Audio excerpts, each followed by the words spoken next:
Joining me now is Family Research Council President Tony Perkins. Good to see you tonight, sir. Good evening, Sandra. How are you? So first off, just explain to us, why is our relationship with Israel so important? Well, it's important to us as a nation. It's important to us as evangelicals in this country. Obviously, we just celebrated the birth of Jesus Christ, who grew up there in Jerusalem, outside of Jerusalem in Bethlehem, just a drive away from there. But from a standpoint of Americans, it's important that we stand. I think we have a moral obligation to stand with this tiny little country. It's kind of like an island of freedom and democracy in a sea of despotism and despair. And increasingly, genocide is becoming a problem in that region of the world because of the failed foreign policy of John Kerry and Barack Obama.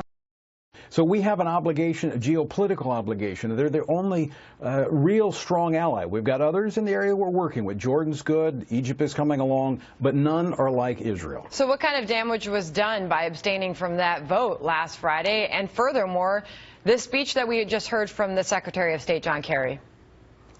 Well, I mean, this is John Kerry and Barack Obama putting the icing on their half-baked, failed cake of foreign policy that has just been a disaster in the Middle East in the last 8 years.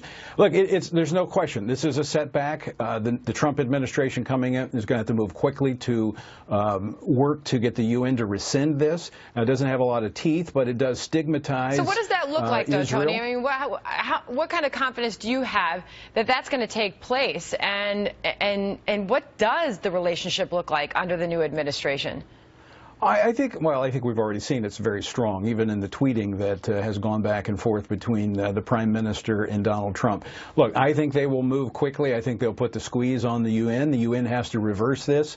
Look, and I think the American people need to understand, when we're talking about these settlements, these are not tents put up in the backyards of Palestinians. These are thriving communities. I've been there many times to places like Ariel, where you have a university, you have a medical center, you have an industrial plex where Palestinians are actually, they're working alongside Arabs and Jews, and they have a high standard of living. The people there are actually working out the peace process. It's working. If the politicians in the UN will stay out. Are there problems? Yes. But for the UN to do what it did, and for John Kerry to make these statements on his way out the door, is a major setback, I believe, to the peace process. But yet you're still hearing from the Obama administration that Obama's government is the greatest friend to Israel, says Secretary of State John Kerry. You clearly don't see it that way.